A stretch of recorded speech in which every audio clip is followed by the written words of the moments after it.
Mis hermanos, a veces tenemos que, al leer en la Biblia, al leer en las historias de la Biblia, aprender lecciones, de modo que hagamos los aciertos como hicieron los grandes de la antigüedad. Vamos a ver casos de creyentes, de santos, que hicieron bien las cosas, así Dios los prosperó. Y también lo contrario, quienes al no ver el espíritu del ayuno, llevaban adelante formas de ayuno y lógicamente caían en el desagrado de Dios. Voy a invitar a que vayamos a leer textos, que esto nos lo van a ilustrar. Vamos a ver primeramente textos del Nuevo Testamento. Y las historias van a ser mayormente del Antiguo Testamento, ¿no? Así que estamos en búsqueda del espíritu del ayuno. Textos como los que Jesús nos enseñó. Y a la vez pienso, hermanos, cómo la iglesia apostólica en algún momento lo descuidó. Mateo capítulo 6, hablando del espíritu del servicio religioso, en este caso el ayuno. Recordemos, estamos hablando del ayuno y la oración, un día especial de ayuno y oración. En Mateo capítulo 6,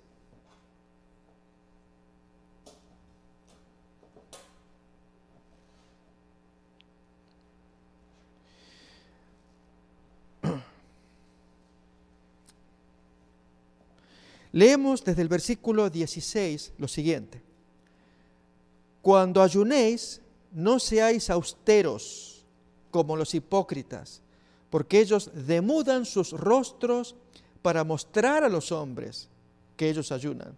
De cierto os digo que ya tienen su recompensa. ¿Cuál es? Que la gente les diga: wow, qué buena persona, mira, está ayunando, está buscando a Dios. Y entonces recibe la aprobación de la gente por su aspecto demudado por causa del ayuno. Pero fíjense, hermanos, el espíritu, cómo Jesús hace las cosas al revés. Pero tú, cuando ayunes, unge tu cabeza, lava tu rostro, hermoséalo, ponte bonito. Sé de algún caso que cuando ayunaba, él ayunaba de verdad, pero salía afuera y que si algún hermano lo veía, él ponía un palillo entre sus dientes. El hermano está ayunando, no me importa lo que tú pienses. A propósito, para que la gente no lo mire en él que se estaba con su aspecto demudado. El versículo de Jesús apunta a eso. Versículo 17. Cuando ayunes, unge tu cabeza, lava tu cara, ponte bonito, hermoséate, para no mostrar a los hombres que tú ayunas, sino a tu Padre que está en secreto. Y tu Padre que ve en lo secreto, Él te recompensará. Mis hermanos, hacer un ayuno para Dios o para el hombre. Ahí empezamos ya a ser más claro. Cuando hacemos ayuno para el hombre, es decir, acá en nuestra iglesia dijimos que vamos a hacer un día de ayuno y oración. Hoy es 23, mañana 24. Y entonces imagínense que haya hermanos que nos están observando. ¿Y el hermano no está ayunando? ¿No era que iba a ayunar hoy? Hermanos, ¿qué queremos hacer un ayuno para el hombre? ¿Para que nos aprueben o nos desaprueben? Perdimos de vista el rumbo, ¿sí? Así que no miremos al hermano si ayuna o no ayuna. Allá él. Ayuna tú para el Señor. ¿Sí? Es una primera condición, hermanos. Es fundamental. Pero a veces la hemos perdido de vista. Porque andamos mirándonos uno al otro, viendo si ayuna o no ayuna. Digo esto, hermanos, porque en la iglesia apostólica pasó ese problema, según Hechos capítulo 21, y que apenas lo cuento de paso, como decimos. Cuando el apóstol Jacobo, presidente de la iglesia, recibe la visita del apóstol Pablo, y Jacobo le dice palabras: mira, los informes que hemos escuchado, que tú enseñas a apostatar de Moisés, son falsos rumores, pero haz esto que te decimos para que vean que tú andas ordenadamente según la ley. ¿Cómo que tú, Jacobo, le enseñas a Pablo que haga cosas para que los demás vean? No, hermanos, es violar el principio que estamos leyendo acá. No lo hagas para la gente, hazlo para el Señor. Lo que tengas que hacer, hazlo para Él, que Él te dé la alabanza. Qué bonito, hermanos. Otra vez prestemos atención a esta expresión, el espíritu del ayuno. Más todavía, vamos a buscar más versículos. Miremos en Mateo también, pero capítulo 9. En este caso, el propósito del ayuno.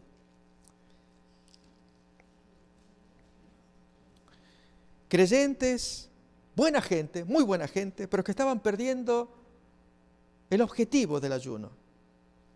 Capítulo 9, versículos 14 y 15. Miremos lo que trae. Entonces vinieron a él los discípulos de Juan Bautista, quejándose. ¿Por qué nosotros, y aún los fariseos, ayunamos muchas veces, pero tus discípulos no ayunan? Hermanos, la respuesta de Jesús es contundente, pero amorosa a la vez. Fíjense que el planteo de estos discípulos de Juan parece justo.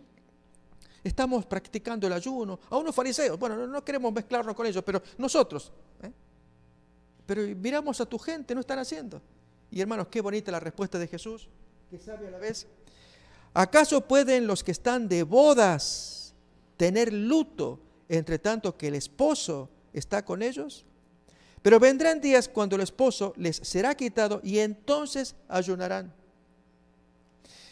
Nos damos cuenta, hermanos, que aquí el ayuno lo conecta con estar de luto, estar de tristeza, con aflicción. Pero estando el maestro acá al lado, es más, ¿por qué ayunar? Si el ayuno tiene el propósito de conectarnos con Dios en momentos de aflicción, para tener la mente lúcida, inteligente, abierta, para poder discernir lo que Dios nos quiera enseñar. Pero estando el maestro, que haya alegría, que haya fiesta. Se nota, hermanos, los discípulos de Juan no lograban ver la gran persona que estaba acompañando a los discípulos. Miraban a Jesús tan maestro como Juan Bautista, ambos grandes maestros. Y si con Juan nos enseñan a ayunar, ¿por qué tus amigos no ayunan como Juan nos enseña? Entonces aprendemos, hermanos, que los discípulos de Juan no estaban aprendiendo quién era el maestro. Y este punto es importante. Todo lo que diga el Señor Jesús, y este primer texto que hemos leído, Mateo 6, sea clave, hermanos. El ayuno es para el Señor, no para agradar a la gente. Momentos de aflicción. Vamos a ver, hermanos, fijémonos. Capítulo 4, tan conocida la historia, pero tan importante a la vez para mirar a personajes de la antigüedad que hicieron muy bonitas las cosas. Ya vamos a ver, este es el primer ejemplo. Nuestro maestro en momentos de aflicción, preparándose para la gran misión, practicó su ayuno de 40 días. Capítulo 4, versículo 1. En adelante. Entonces Jesús fue llevado por el Espíritu al desierto para ser tentado por el diablo. Y después de haber ayunado 40 días y 40 noches, tuvo hambre. Si bien, mis hermanos, Jesús no buscó la tentación, es el Espíritu Santo el que planeaba un encuentro cara a cara, si podemos decirlo de esa manera, entre Jesús y Satanás. Jesús fue con una misión al desierto. Era meditar en su obra, en su plan, su estrategia, sus palabras, discursos, ilustraciones. ¿Cuánto que tenía que estudiar? Ver la naturaleza humana, estudiar todo, estudiar la Escritura por sobre todo. Y tener la mente lúcida, ágil, por lo cual practicó su ayuno. Pero hermanos, vamos a ver otros ejemplos ahora del Antiguo Testamento de santos que practicaban su ayuno y fueron tan grandes personajes. Pero siempre recordemos el primer concepto que hemos escuchado. ¿Cuál era? El espíritu del ayuno. ¿Cuál es el espíritu del ayuno? Hacerlo para el Señor, agradarle a Él, buscarlo a Él, y no tanto mostrarme para con el hombre, con mi prójimo, o por circunstancias externas. Vamos a ver acá primeramente el caso del profeta Daniel. Capítulo 9. Gran hombre de Dios, un siervo maravilloso, Daniel. Y nos va a dar una clave también, hermanos, cómo empezar un ayuno. A ver, capítulo 9 de Daniel, versículo 1. En el año primero de Darío, hijo de Asuero, de la nación de los Medos, que vino a ser rey sobre el reino de los caldeos. Estamos hablando del año 538 a.C. Ahora vamos a ver por qué lo de la fecha también.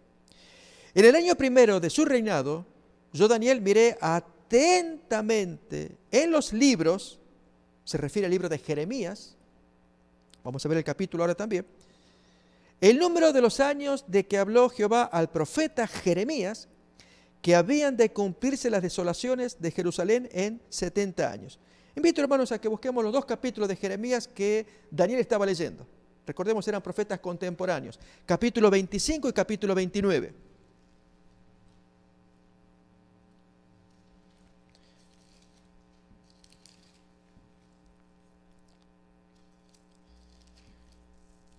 Si bien Jeremías ministraba en Jerusalén y Daniel estaba en Babilonia, es notable observar que el escrito de Jeremías, o lo que él escribía, corría, se publicaba y llegó nada menos que hasta Babilonia.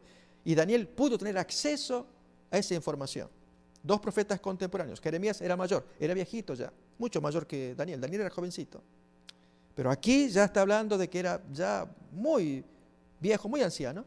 Y tomando a Jeremías. ¿Qué hizo con Jeremías? Capítulo 25. Leamos, hermanos. Versículo 11. Toda esta tierra será puesta en ruinas y espanto, y servirán estas naciones al rey de Babilonia 70 años. Y se cuentan los 70 años a partir de la primera toma de Nabucodonosor, año 605.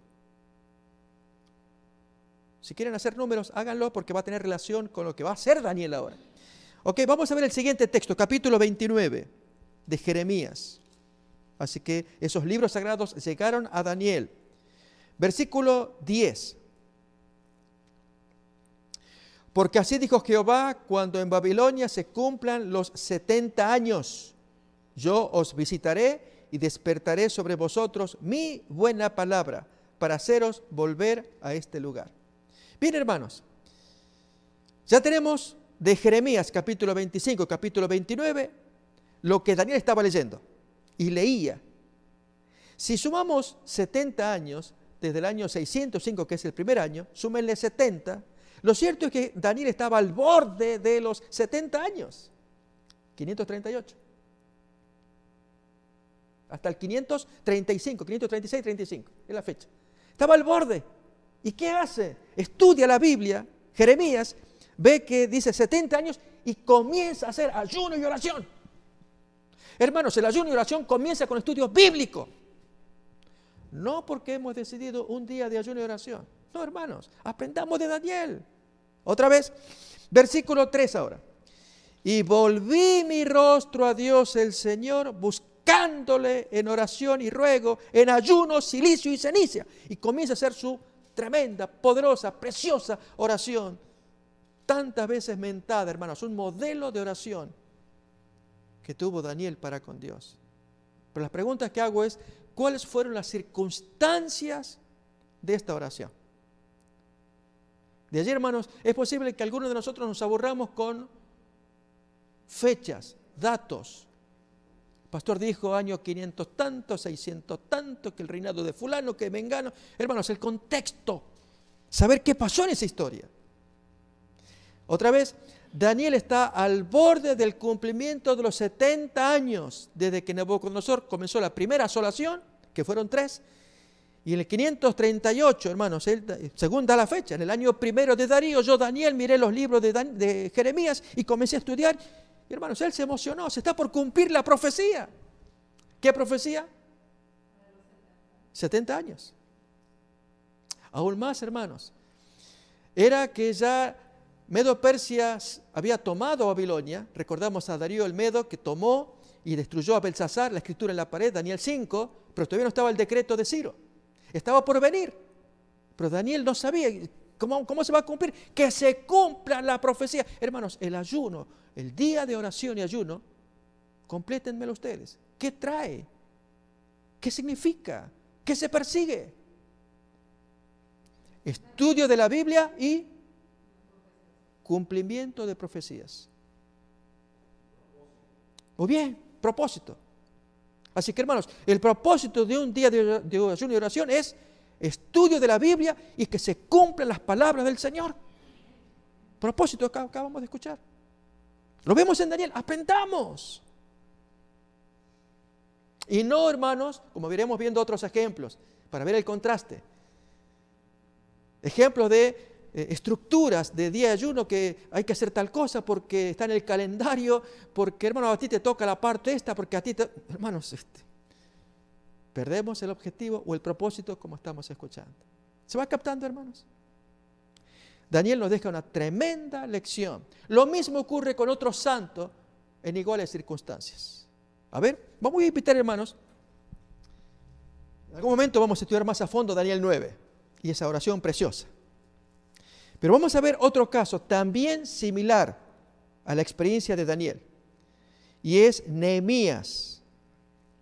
Abramos, hermanos, Nehemías. Y otra vez van a aparecer fechas, datos. Oh, pastor, otra vez usted le va a dar con los números y usted parece que le encantan los números. No, hermanos, es el contexto. Porque por algo ponen números acá. Es para decir, ocurrió en tal fecha, tal otra, hagamos las conexiones. En ese sentido, hermanos, tengamos sosiego y buena voluntad, porque el comentario bíblico nos ayuda. El comentario bíblico, hermanos, son eruditos que allí nos ayudan a poner las fechas. Y ahí ya vemos el panorama más completo. Pues con Nehemías pasa lo mismo que con Daniel. Hay fechas y cumplimientos proféticos. Y también lo mismo, ponerse a orar y ponerse a ayunar. A ver, leámoslo. Sí, capítulo 1 de Nehemías. Desde versículo 1. Palabras de Nehemías, hijo de Acalías. Aconteció en el mes de Kislev, en el año 20, ahora ya voy a decir la fecha, estando yo en Susa, capital del reino. Esto es, hermanos, estamos hablando de diciembre del año 445 antes de Cristo. Esa es la fecha de este mes Kislev del año 20. Okay. Que vino Hanani, uno de mis hermanos, con algunos varones de Judá, y les pregunté por los judíos que habían escapado, que habían quedado de la cautividad y por Jerusalén. Y me dijeron, el remanente, los que quedaron de la cautividad, allí en la provincia, cautividad provocada por el rey Nabucodonosor, y que después del cual viene el siguiente imperio, Medo-Persa, y comienza la liberación, el retornar. Pero es aquí que aún así no lograba reedificarse toda la ciudad. Vivían en cautividad, vivían en cautiverio. Están, dice acá, en gran mal y afrenta, y el muro de Jerusalén derribado, recordemos por Nabucodonosor, y sus puertas quemadas a fuego. Cuando oí estas palabras, me senté y lloré, e hice duelo por algunos días, y ayuné y oré delante del Dios de los cielos. Y comienza su oración. Y otra vez, hermanos, nos vamos a quedar con las ganas con la oración. Pero permítame contar el contexto. Es algo increíble, hermanos, cómo Dios hace cumplir sus profecías. Y este hombre, Nehemías, siendo copero del rey, lo leemos, esto aparece al final del capítulo 1, termina su oración con el versículo 11. Te ruego, oh Jehová, esté ahora atento tu oído a la oración de tu siervo y a la oración de tus siervos, quienes desean reverenciar tu nombre. Concede ahora buen éxito a tu siervo y dale gracia delante de aquel varón que es el rey. Él tenía que encarar al rey ahora. Porque yo servía de copero al rey. Hermanos, lo bonito de esta historia es que Nehemías, teniendo tan alta posición en el siguiente imperio, recordemos, ya Daniel estuvo con Nabucodonosor, era el primer ministro, ¿sí? Y ahora el siguiente imperio, Medo-Persia, estamos viendo a Nehemías, va a servir de copero, y es el que le acerca al rey de ese tiempo, Artajerjes, le entrega, le prepara el vino, le cata el vino, se lo prueba, porque podía haber conspiración de magnicidio, de asesinar al rey. Y por lo tanto, Nehemías están velando, vigilando. Acordémonos de Mardoqueo, también en el tiempo de, poquito más antes de Nehemías. Él desbarató una conspiración asesina, ¿sí? Entonces, Nehemías siendo copero estaba sirviéndole, pero hermanos, en lugar de quedarse con la profesión, tan alta profesión, qué bien que anda el hombre que llegó a un alto poder. No, hermanos, él está pensando en su gente, pensando en Jerusalén. En lugar de disfrutar de su posición terrenal, piensa en su pueblo, el pueblo de Dios, sufriendo tan gran mal y afrenta. ¿Qué hace en consecuencia, hermanos? No es que ora para decir, ay, qué lástima esa gente. Bueno, ellos están pagando lo que hicieron. Yo acá estoy de copero, estoy en una hermosa posición, gano buen dinero, estoy en un buen pasar, nada menos que al lado del rey, la influencia que puedo tener, una cosa que Dios me bendijo. No, hermanos. Por el ayuno y oración va a ser algo que Dios ya había planeado 90 años atrás en cumplimiento de otra profecía. Oh, hermanos, ahí viene otro asunto, y quizás no. Nehemías está llevando adelante una profecía que ni él sabía. La tenía que cumplir porque, hermanos, Dios puso algo en su corazón, profetizado 90 años atrás. Vamos a leer primeramente el fuego que tenía Nehemías, que nadie sabía, pero que Dios se lo había puesto en su corazón. Pero ahora vamos a saber por dónde venía ese fuego. Eso aparece, hermanos, en Nehemías capítulo 2, versículo 11. 2, 11 y 12. Después de su ayuno y oración, y que enfrenta al rey, tema, hermanos, que en algún momento vamos a estudiar. Yo quisiera dejar esto, un seminario de Nehemías completo. Yo les digo, me ha tocado darlo en otras iglesias. A mí me ha revitalizado. Es una cosa de lo más preciosa de ver este hombre líder. Lo que él hizo, el fuego que tenía y la reforma que hizo. Y el éxito que obtuvo. Pero, hermanos, estos son los primeros pasos de él. Y lo que importa es este versículo, el 12. Miremos el 11.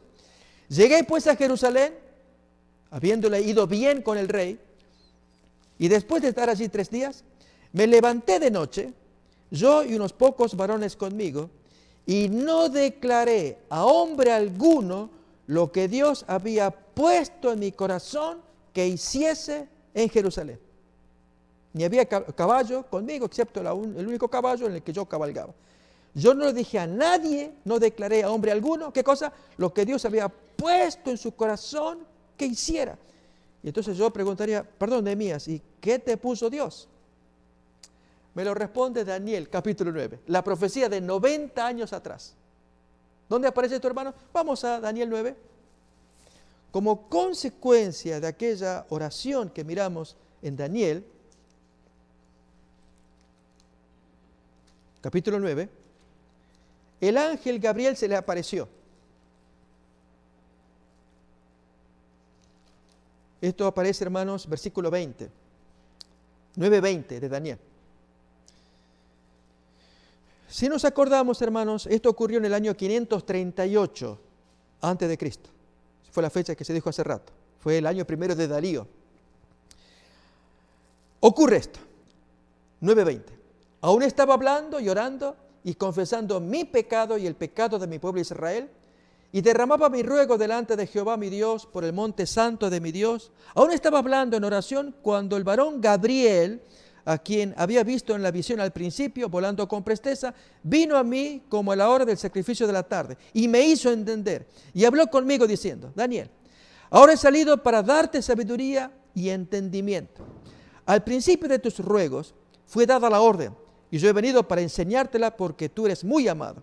Entiende pues la orden y entiende la visión. Y comienza, hermanos, a explicarle la visión famosa de las 70 semanas. Año 538 de la era cristiana. Y le explica, hermanos, las 70 semanas, profecía famosa entre los adventistas. Y en un momento cuando va a explicarle cómo funciona la profecía, aparece Nehemías, 90 años más tarde. Solo que Nehemías no sabía nada. Daniel menos. Yo sí sabía. ¿Dónde aparece esto?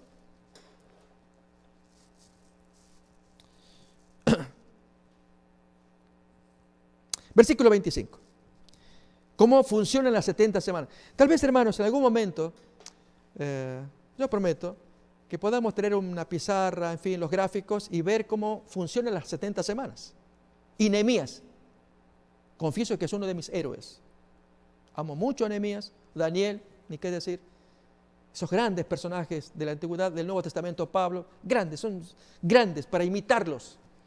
En el caso de Nehemías, hermanos, él no sabía que él estaba en la profecía. ¿Dónde aparece esto?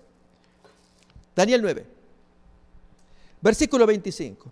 Sabe pues y entiende que desde la salida de la orden para restaurar y edificar a Jerusalén hasta el Mesías príncipe, Habrá 7 semanas, también 62 semanas, se volverá a edificar la plaza y el muro en tiempos angustiosos. Y después de las 62 semanas, aparece la última semana, la 70ª. Así que, hermanos, esas 70 semanas están divididas en 3 partes. Las primeras 7, las siguientes 62 y la última. Así que hay 7 primeras, 62 posteriores, son 69, y la última 70. Esas 7 semanas, 7 días cada una, ¿cuántos años son? 49. 7 por 7, 49. Esos 49 años, hermanos, algo pasó. Nos da la fecha, desde la salida de la orden para edificar a Jerusalén, año 457, en que entran Esdras, sacerdote, y Nehemías, gobernador. Solo que Nehemías, hermano, va a aparecer unos 12 años más tarde de Esdras. Esdras es el primero. El año 457, eso está en el libro de Esdras, él va a Jerusalén. 12 años más tarde aparece Nehemías. En los 49 años que van del año 457 menos 49, llegó el año, a ver las matemáticas, restemos 457 menos 49 años al año 408. Hay que restar. Entonces, desde el año 457 hasta el 408, el texto dice que se produciría ¿qué cosa? Versículo 25 al final. Se volverá a edificar la plaza y el muro en tiempos angustiosos. Y el único que puede llevar esos tiempos angustiosos, ¿quién será? Nehemías. Hermanos, el ángel se lo mostró en el año 538. Se calcula que Daniel, cuando escribió todo y lo publica, fue por el año 535 y ahí terminó. No se sabe más de Daniel después del año 535. Réstenle 90 años. Llegamos al año 445. Del año 535 menos 90 años, Nehemías, 445. Tú vas a edificar la plaza y el muro en tiempos angustiosos. Y Nehemías lo hizo, hermanos. Es más, el libro de Nehemías habla todo de ello. Cómo él reedificó, pero, hermanos, recordamos a Sanbalat, Tobías, Gesem, los enemigos, el sumo sacerdote Eliasib, traidor, en fin, una historia preciosísima de Nehemías, que pocas veces lo estudiamos, lo conversamos. La oposición que tuvo, edificando el muro y la plaza en los tiempos angustiosos. Pero había un secreto. Nehemías lo dijo al comienzo. ¿Recordamos qué dijo? A nadie declaré, ¿qué más? Lo que Dios había puesto en mi corazón. Sí, hermanos, Dios puso un fuego en su corazón para que cumpliera lo que Daniel había recibido del ángel. En el año 538, 535 ya se publica, muere Daniel, 90 años más tarde aparece Nehemías, ya Esdras estaba fungiendo, y él lleva adelante el muro y la plaza en tiempos angustiosos hasta que lo completa. 49 años de trabajo duro. Nehemías lo llevó. Otra vez, hermanos, sacamos lecciones. El espíritu del ayuno, ¿qué es? Si agradamos a Dios y nos ponemos en las manos de Él y oramos y decimos, Señor, yo acá me quiero consagrar a ti. No me interesa la gente, ni que yo me demudo el rostro, o la forma, mi apariencia, lo que ellos digan. Yo a ti quiero conectarme contigo para que tú me uses. Y hermanos, Dios usó a Daniel para entender las 70 semanas, los 70 años que había leído de Jeremías, y el ángel Gabriel se le aparece y le da una visión para conectarlo con otro gran personaje, Nehemías, que estaba en la misma condición, ayunar y oración por ver la gran tristeza de sus compatriotas, la gran afrenta en Jerusalén, mientras él estaba en buen pasar como copero. En lugar de codiciar esto, codiciaba aquello. Y Dios lo premia, le da fuego en su corazón, tú vas a cumplir la profecía. En los mismos términos, hermanos, el pueblo adventista que va a hacer ayuno y oración, ¿por qué motivo? ¿O por cuál propósito? Escuchábamos recién. Nos damos cuenta, hermanos. Oremos a Dios para que nos comuniquemos con Él, para que estudiemos profundamente la Biblia y ¿qué más? Cumplamos la profecía, cumplamos los planes de Dios. Él quiere esto y no meramente cumplir requisitos, estructuras, programación, que es lo que suele hacerse cuando se programa un día de ayuno y oración. ¿Lo notamos distinto? Les digo, hermanos, confieso, yo querría que lo escucharan más hermanos. Sale, brota del estudio de la palabra de Dios. Dios quiere que estudiemos. Nos va a dar luz, más luz, para que su pueblo sepa qué hacer cuando se programa día de ayuno y oración. Ya Jesús lo había dicho, lo vimos en Daniel y Nehemías. Pero ahora, hermanos, vamos a ver la otra parte, la otra cara de la moneda. ¿Les parece? La otra gente que lo hace por otros motivos. Voy a invitar a que busquemos Jeremías capítulo 36.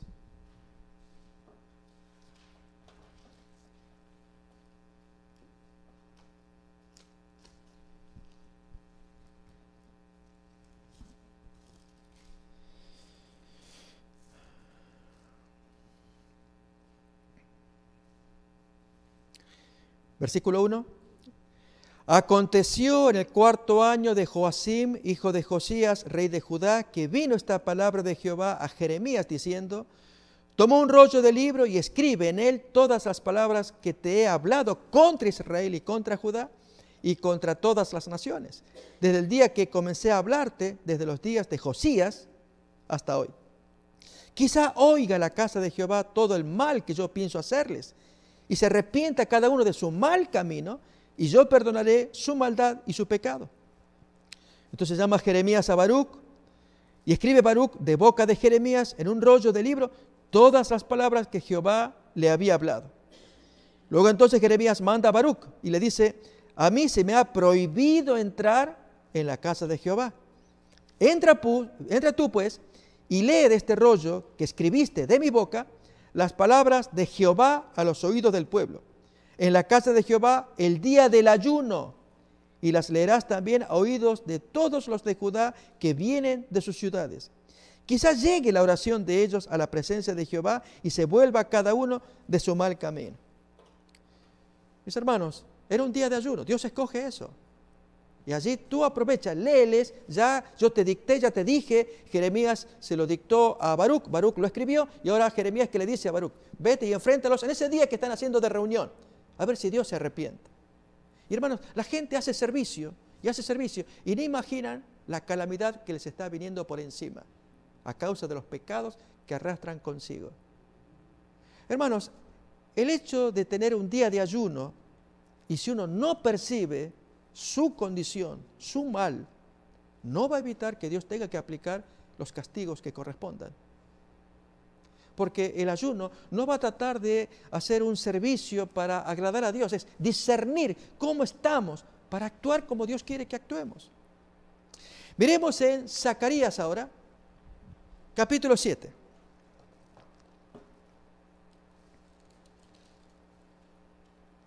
Y luego entonces vamos a estudiar dos casos bíblicos de reyes que practicaron su ayuno y su oración. Primeramente, Zacarías, capítulo 7.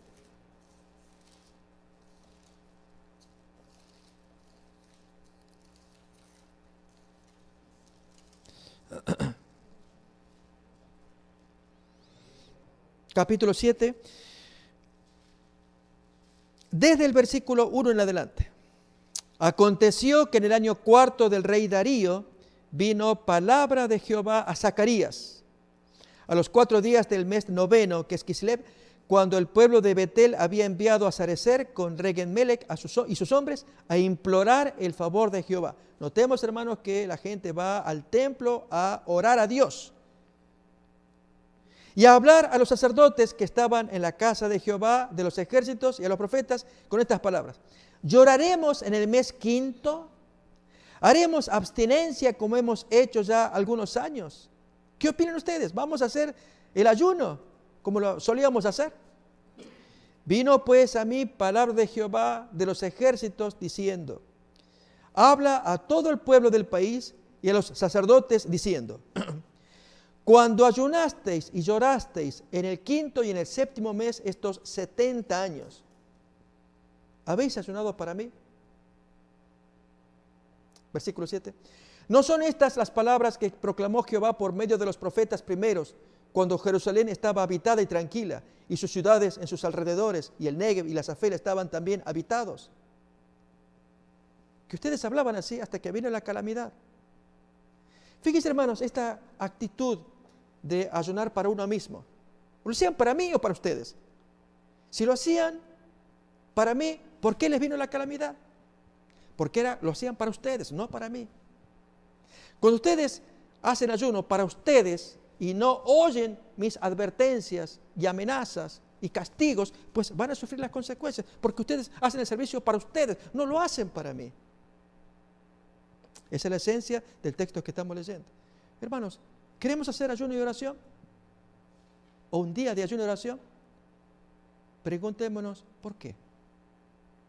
¿Cuál es el objetivo? ¿Cuál es el propósito? ¿Cuál es el espíritu del ayuno? Hay algunos que por ahí piensan, el ayuno no viene mal, purifica el cuerpo, nos desintoxica. Al ayunar, pues, evitamos de enviarle comida a esto. Y no logramos mirar lo que Dios quiere que miremos cuando hablamos de un ayuno para Dios. Si hacemos ayuno para nosotros, está bien, hermanos. Busquemos a los naturistas, a la gente que sabe, que nos recomienda. Mira, si tú quieres hacerte una buena lavativa y un ayuno, yo te recomiendo, mira esto y tú vas a ver cómo quitas muchas cosas feas de tu cuerpo. Y no está mal, porque ese ayuno es ¿para quién? ¿Para quién? Para nosotros. No está mal. Pero cuando es ayuno para el Señor, ya va por otro carril. Es diferente. No obstante, hermanos, Dios responde positivamente cuando pensamos en Él. Como cuenta ahora Zacarías 8. Demos vuelta a la página. Miremos capítulo 8 de Zacarías.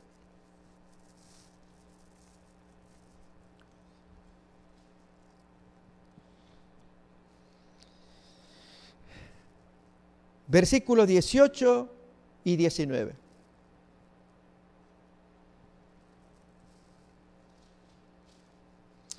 Así ha dicho Jehová de los ejércitos, el ayuno del 4º mes, el ayuno del 5º, que era el que la gente preguntaba en el capítulo 7, el ayuno del 7º, también formaba parte de la pregunta, el ayuno del 10º, se convertirán para la casa de Judá en gozo y alegría y en festivas solemnidades.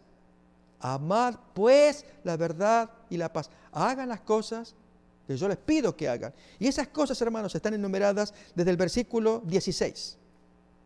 Para que el ayuno funcione. Eso es un ayuno para Dios. 16. Estas son las cosas que habéis de hacer. Hablad verdad cada cual con su prójimo. Hermanos, cuando hacemos el ayuno para nosotros, ¿se entiende, verdad? El ayuno para nosotros. Y es la desintoxicación de nuestro cuerpo. No sé si ustedes lo han practicado. Yo me he conectado con algunas hermanas hace unos años atrás. Y entre ellas, en un bando de oración, pues planeaban ya hacer el ayuno. ¿Y cómo lo iban a hacer? Si tomar jugos, además ciertas cosas que debían ingerir para que su cuerpo pudiera desintoxicarse, con lavativas también. Y las hermanas todas interesadas. Es el ayuno corporal saludable, que cada tanto lo tendríamos que hacer. Pero eso es para nosotros, donde nos limpiamos los desechos internos. Pero hay un ayuno espiritual donde hay que lavarse adentro el alma. Y a veces no le prestamos atención. Es lo que está diciendo el texto. Lavarse el alma, no tanto el cuerpo. Miremos cómo. 16. Hablad verdad cada cual con su prójimo. Juzgad según la verdad y lo conducente a la paz en vuestras puertas. Ninguno de vosotros piense mal en su corazón contra su prójimo, ni améis el juramento falso, porque todas estas cosas que aborrezco son cosas que yo aborrezco. Y entonces, versículo 19, el ayuno del 4º mes del 5º, entonces funciona. Cuando hacemos una lavada del alma. ¿Estamos de acuerdo, hermanos? Pues hagamos una lavada del alma este día, esta noche, mañana, donde confesamos a Dios nuestros pecados personales. y hacemos planes con Dios. Acá dice, hasta incluso hay textos que hablan de no esconderte de tu prójimo, no hagas esto, hazlo limpio, habla verdad, haz justicia. Y entonces tu ayuno funciona. A continuación, mis hermanos, quiero hablar de dos experiencias, para ser breves, para ilustrar lo que se dijo desde un comienzo, el espíritu de un ayuno.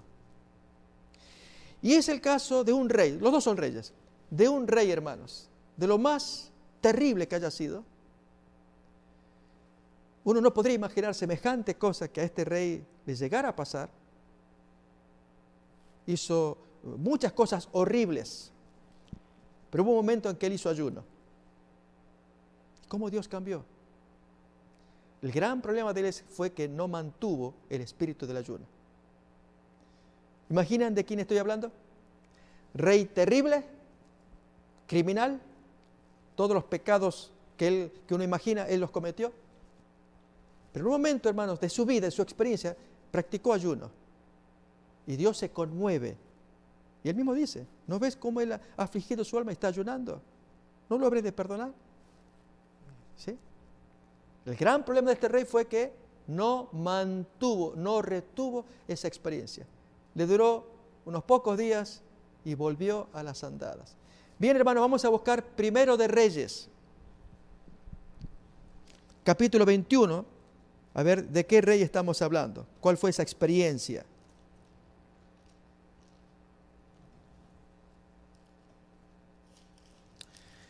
Luego del asesinato de Nabot por mano de la esposa, el profeta Elías fue muy valiente, muy duro, e increpó a este rey. ¿De quién hablamos? De Acab.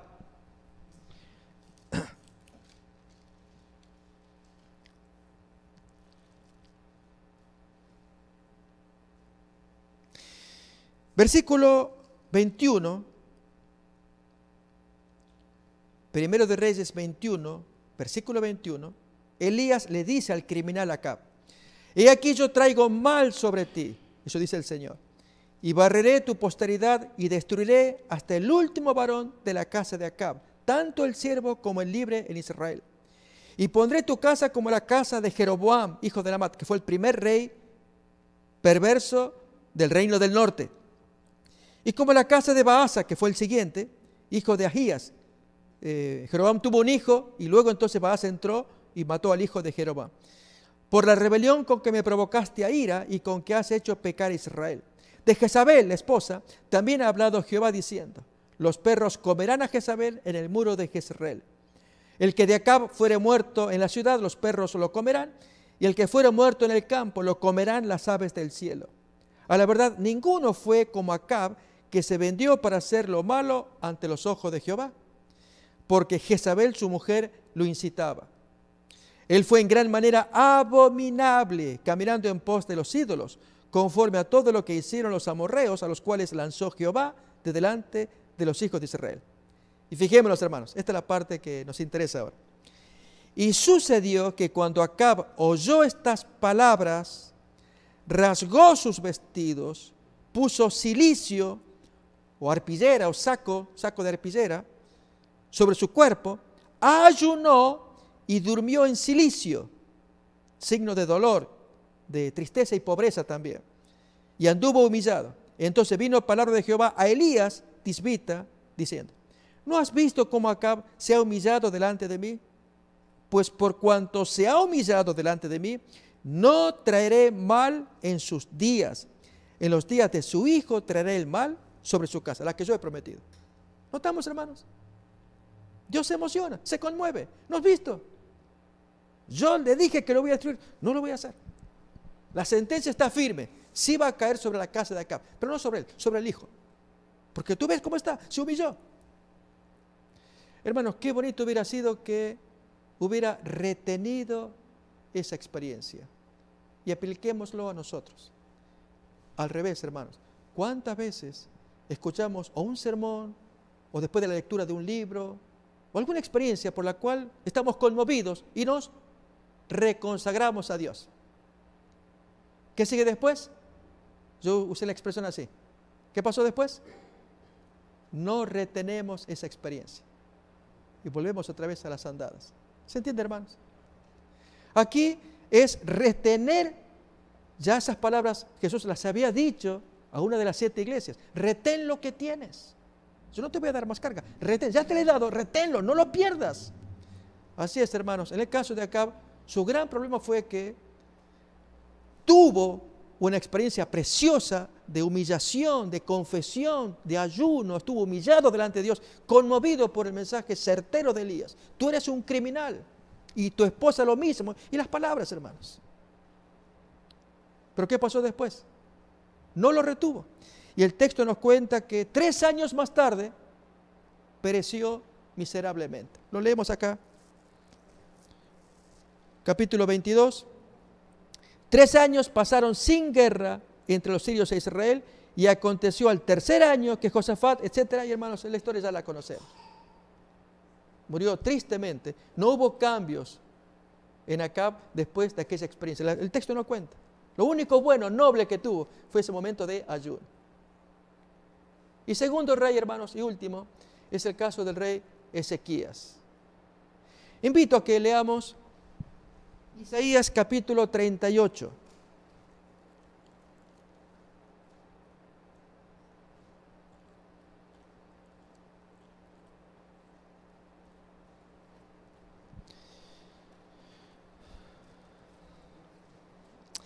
En aquellos días Ezequías enfermó de muerte, versículo 1.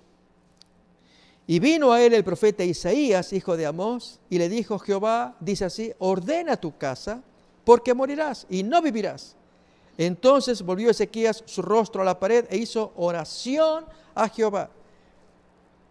Aquí, hermanos, entre Acab y Ezequías se nota algo para recordar. Acab hizo ayuno, aunque no cuenta su oración. En el caso de Ezequías, al revés, se cuenta la oración, no se menciona el ayuno, una intensa oración. Pero en esa oración, hermanos, y abreviando, porque ustedes lo pueden leer en el texto, fue tan intensa, oró a Dios. Dios le dijo con tiempo: prepara tu casa porque te vas a morir. Y luego aquí cuenta la oración. Se arrodilla: Señor, ten compasión, hay mucho para hacer. Yo te puedo servir con vida, en el sepulcro no te sirvo. Fue un argumento que él usó. Estando muerto, el cadáver no te sirve. En cambio, con vida, yo voy a testificar, voy a dar testimonio de tu poder, aún a mis hijos le haría conocer. Son las palabras que él utiliza. Curiosamente, hermanos, luego de la curación milagrosa, ninguna de las dos cosas cumplió. Estoy abreviando la historia porque ya falta poco tiempo para concluir, pero quede el mensaje. ¿Cuál fue? Que cuando vinieron los babilonios preguntando por el milagro que vieron en el cielo, que el sol, en lugar de caer 10 grados, el profeta le dijo, el profeta Isaías, al rey Ezequías: tú eliges la señal que tú quieres. Si quieres que el sol se caiga más rápido o que se vuelva para atrás, tú escoges. No. Y el rey dijo: no, si se cae es más fácil, que se vuelva es difícil. Yo quiero esta. Y así fue. Y Dios les concede el milagro. En consecuencia, los babilonios que miran los cielos, miraron ese extraño fenómeno e investigando descubren que estaba asociado con la enfermedad y restauración del rey Ezequías. Y al visitarlo, preguntarle, el rey Ezequías no cumplió lo que dijo en su oración, que él haría notoria la verdad, daría testimonio. No lo cumplió. No exaltó a Dios, sino le mostró los palacios. Y lo segundo, hermanos, es que se le dio 15 años más de gracia. 12 años, o en los 3 primeros años, más correcto, de esos 15 años, nace su hijo Manasés. Desde que él nació, hermanos, no se ve a su papá que le haya enseñado la palabra de Dios. No testificó a sus hijos. Otra promesa que hizo en su oración. Muere en los 15 años. Manasés tenía ¿cuántos años? 12. Toma el reino y por 55 años fue lo más terrible que uno puede imaginar de un rey criminal, sanguinario, abominable, pecador, en fin, hermano, una cosa Él es el culpable de haber matado a Isaías, lo aserró. Manasés, hijo de Ezequías, Ezequías amigo del profeta Isaías, y este hijo mata a Isaías. Entonces, saquemos lecciones. El rey Acab, que se humilla ante Dios, ayuna, no se conoce su oración, pero no retiene esa experiencia. Y este otro que hace una ferviente oración, Dios le concede la misericordia, pero no cumple lo que prometió en oración. Otra vez, hermanos, ¿querremos hacer ayuno y oración? ¿Querremos hacerlo? Claro que sí. Pero ya Jesús lo había dicho, háganlo para el Padre. No piensen en nadie más, arréglense, pónganse bonito, piensen en Él, entréguense a Él. Recordemos, mis hermanos, las experiencias de Daniel y Nehemías. Qué grandes personajes, qué bellas personas. Cómo cada cual en su área, en su momento, en su tiempo, cumplió lo que había que hacer. Están registradas sus oraciones, están registradas sus experiencias. En el caso de Daniel, hermanos, Daniel 9, allí el ángel que se le aparece, le revela, y revela cosas que se cumplen luego, 90 años más tarde, con este gran héroe, Nehemías. Y él ni sabía, pero tenía algo en su corazón que lo movía a hacer lo que había que hacer. ¿Quieres que Dios te ponga algo en tu corazón? Para que Dios te mueva y te empuje, que sea un fuego que arda, como decía Jeremías. Hagamos ayuno y oración. Entonces Dios, si lo hacemos para Él, genuinamente, Dios va a poner cosas en el corazón que no las podemos controlar. La mente, el cuerpo trabaja pensando, Señor, ¿cómo te puedo servir? Si es así, hermanos, yo quisiera invitarles a que tengamos una oración de reconsagración. E invitar a los amigos que están en la distancia también, si nos quieren acompañar. Si ustedes están de acuerdo, hermanos, pongámonos en pie, vamos a orar.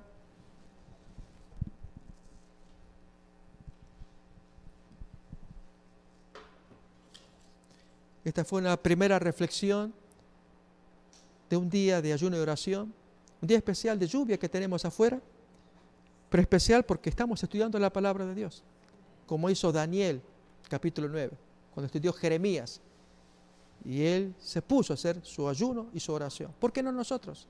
En iguales condiciones. Yo les invito, hermanos, pasen acá adelante, vamos a arrodillarnos acá delante y nos vamos a poner de rodillas para orar delante de Dios. Oremos para que el día de mañana sea especial también. Que estén más hermanos, hoy han venido un poco menos por la lluvia, se entiende. Pero mañana, hermanos, que seamos muchos y vengamos a escuchar lo que Dios quiere enseñarnos en su palabra en algo tan bonito como es un día de ayuno y oración. Vamos a arrodillarnos y pedimos la bendición del Señor.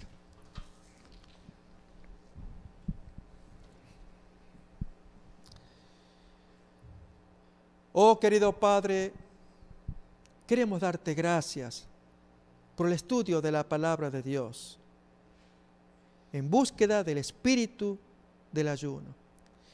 Gracias, Señor, por las lecciones que nos da el Señor Jesús en Mateo capítulo 6, que debiéramos ayunar para nuestro Padre, porque Él mira lo que hay en secreto y Él luego lo va a recompensar. Así ocurrió con Nehemías, cuando él ayunó y oró, y Dios veía en secreto lo que había en ese corazón. Y Dios puso en ese corazón el fuego necesario para hacer cumplir aquella primera parte de la profecía de las 70 semanas, las 7 primeras semanas. Te damos gracias por el ejemplo de Daniel, un hombre ya ancianito, que al mirar las 70 semanas de Jeremías, los 70 años, y viendo que se aproximaba el cumplimiento, también se puso en ayuno, silicio y oración, y Dios le contesta con la visita del ángel. Gracias, Señor, por los testimonios de la palabra de Dios, como vemos en Zacarías capítulo 8, que el ayuno en el tal mes y tal otro, serán festividades solemnes cuando hacemos las cosas que a Dios le agrada. Por estos ejemplos que miramos en el rey Acab, que en forma increíble el hombre fue conmovido, y nos apenamos porque él no retuvo tan preciosa experiencia. O un Ezequías, una oración fervorosa, inteligente, pero no llevó adelante cumplir con algunas condiciones que él mismo proponía. Oh, querido Padre, enséñenos lecciones para que tengamos el pan de vida en la palabra de Dios. Que así más hermanos queramos aprender y practicar lo que tú quieres de cada uno de nosotros. Un día especial de concentración, de discernimiento, de buscar la voluntad de Dios, de llevarla adelante, y especialmente en nuestro caso como adventistas del séptimo día y en este tiempo de la Odisea. Que nos ayudes más a ver en la palabra de Dios el plan que tienes para la iglesia de la Odisea, para que cumplamos la profecía como tú quieres que se cumpla. Oh Dios, bendice a los hermanos que estamos arrodillados. Pedimos que tú puedas morar con ellos y conmigo, que atiendas nuestras necesidades, que escuches nuestras plegarias íntimas, personales, que cuides a nuestras familias. Asimismo a los hermanos que están en la distancia, escuchando también y siguiendo el estudio de la palabra. Pedimos que los bendigas mucho, que tú puedas morar con ellos, que les prosperes y que también sientan el llamado del Señor para que entreguen su alma a Dios en la búsqueda de un día de estudio bíblico, de ayuno y oración. Rogamos tu bendición ahora y lo agradecemos en el nombre de Jesús. Amén.